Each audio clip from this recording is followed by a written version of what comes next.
wisdom, prudentia, justice, justitia, temperance, temperantia, courage. fortitudo. Applying ancient philosophy to modern life, this is the Sunday Stoic.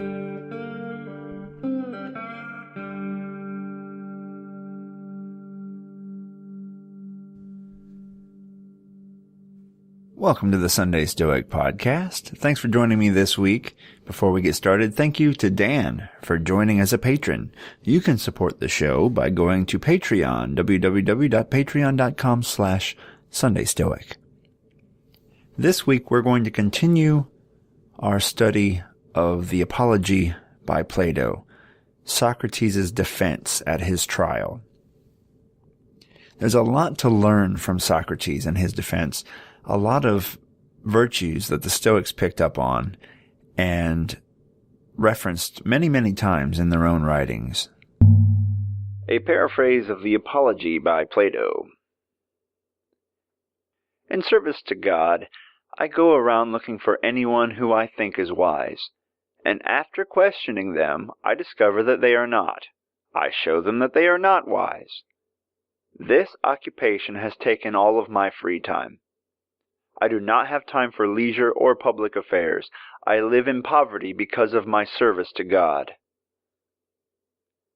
Now, young men of the city do tend to follow me around, but of their own free will. These are the sons of the rich, who have a lot of leisure time. They like to imitate my questioning style. And there is no lack of abundance of men who think themselves wise. So now all of these men are angry, not at the youth who are questioning them, but with me. They say that I corrupt the young, but they can bring no specific charges against me.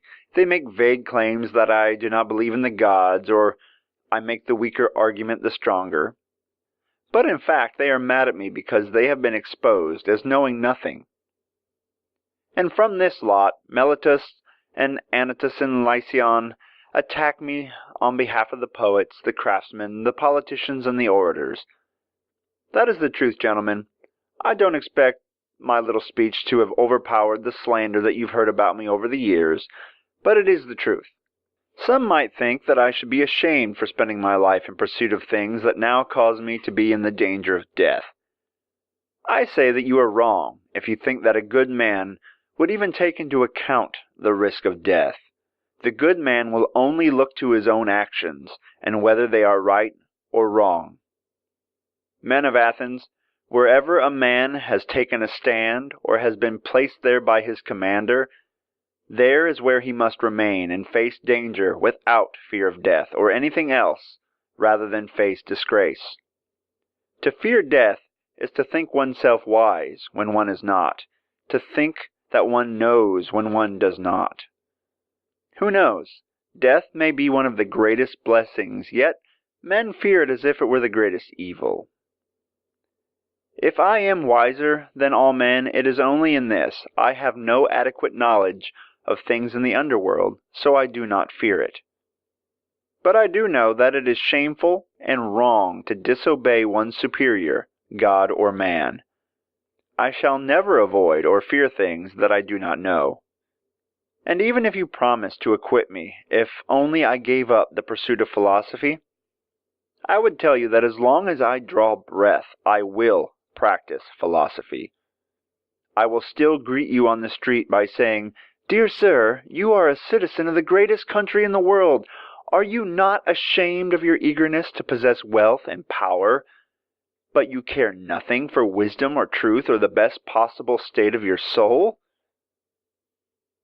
Wealth does not bring about excellence.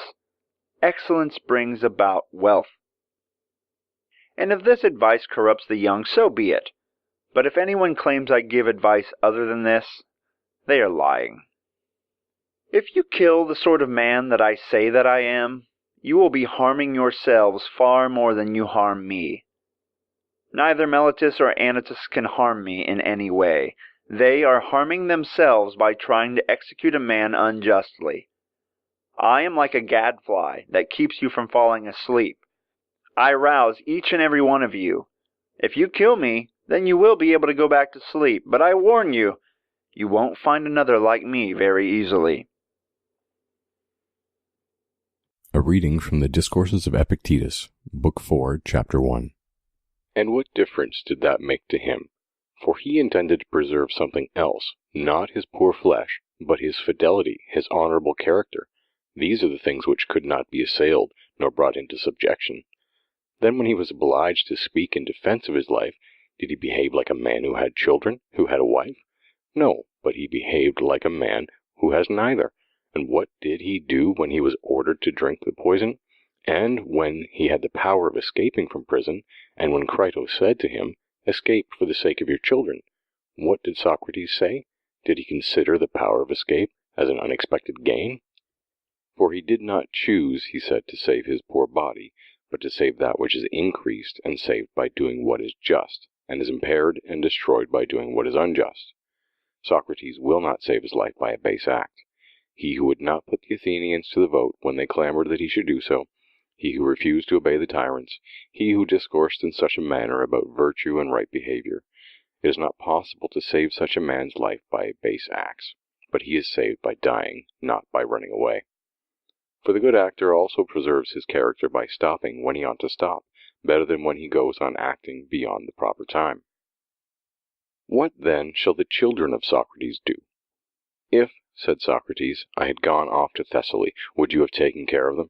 And if I depart to the world below, will there be no man to take care of them? See how he gives to death a gentle name and mocks it.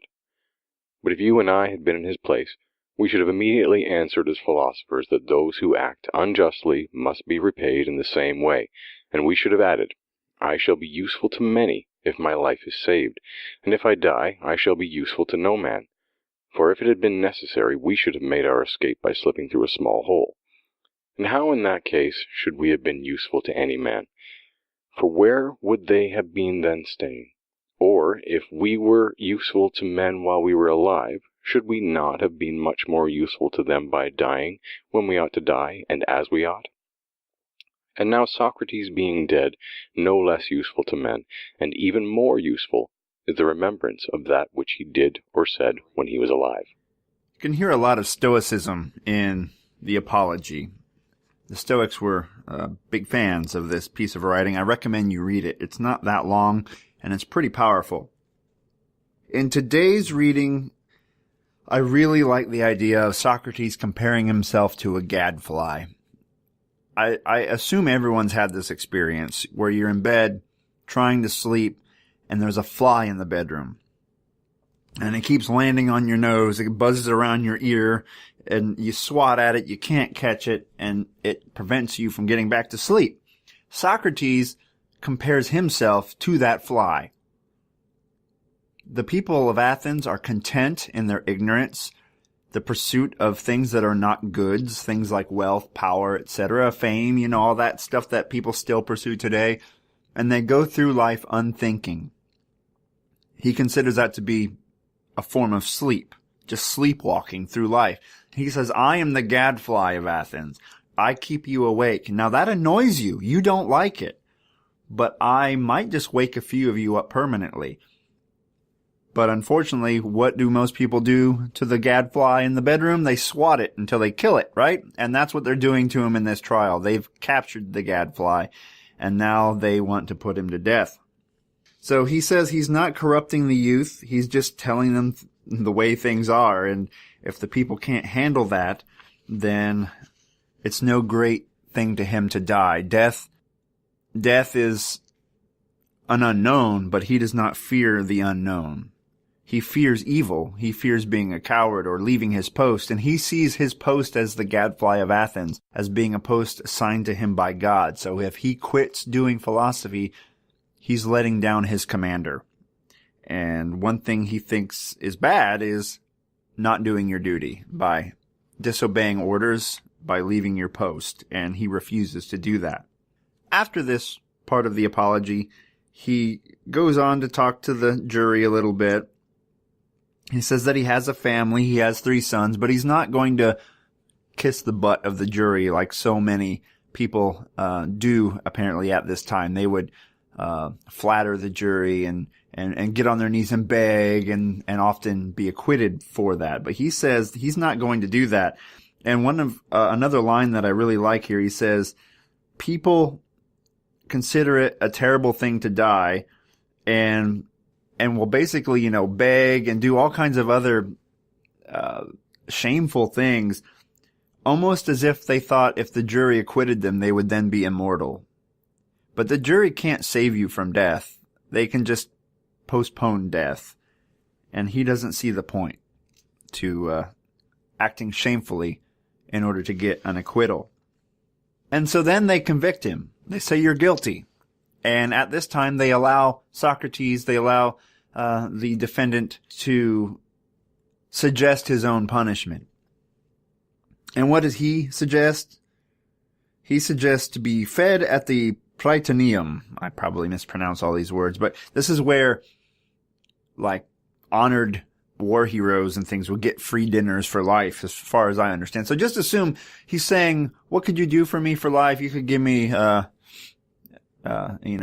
free dinner for life at the Golden Corral. I don't know. Pick your restaurant.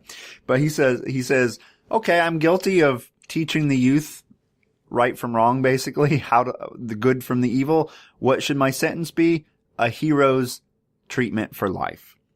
And believe it or not, the Athenians are not convinced by this. But he goes on to address those who voted to keep him alive and says, he says a number of very famous things, like the unexamined life is not worth living, etc. And he goes on to say numerous other things that I highly recommend you read. But my favorite is one of the last lines, when he says, when my sons grow up, avenge yourselves by causing them the same kind of grief that I caused you. Socrates won't be around to raise his children, so he asks others to treat them like he would treat anyone else in Athens. Question them, chastise them if they are pursuing things other than virtue. If they pursue anything other than virtue, do like the cynics would later do and yell at them in the streets and question them thoroughly. Try to get them to change their ways. In the next book, which is Crito, Socrates has a chance to escape. And according at least to the way Plato tells it, Socrates says it would be unjust for him to escape. He wants to abide by the laws of the state, of the city anyway, right? And for him to flee would be to flaunt the laws of the people, the laws of the gods, and it would be unjust. So he remains in prison and eventually drinks the hemlock. In the second reading we have today, Epictetus. In the next reading, Epictetus talks about that, the fact that he could have fled, but he chose to do the honorable thing. He stayed behind and faced his punishment. But Epictetus says, what would we have done? We would have found every excuse to escape, to say, well, the honorable thing is for me to die, but I can do more good if I flee. I can make sure to take care of my children. I can make sure to keep teaching and convert more people to the path to the good life. If I'm living in exile or somewhere else, I can still do these things. But if I die, I can't help anybody anymore. So let's go ahead and escape, right? We could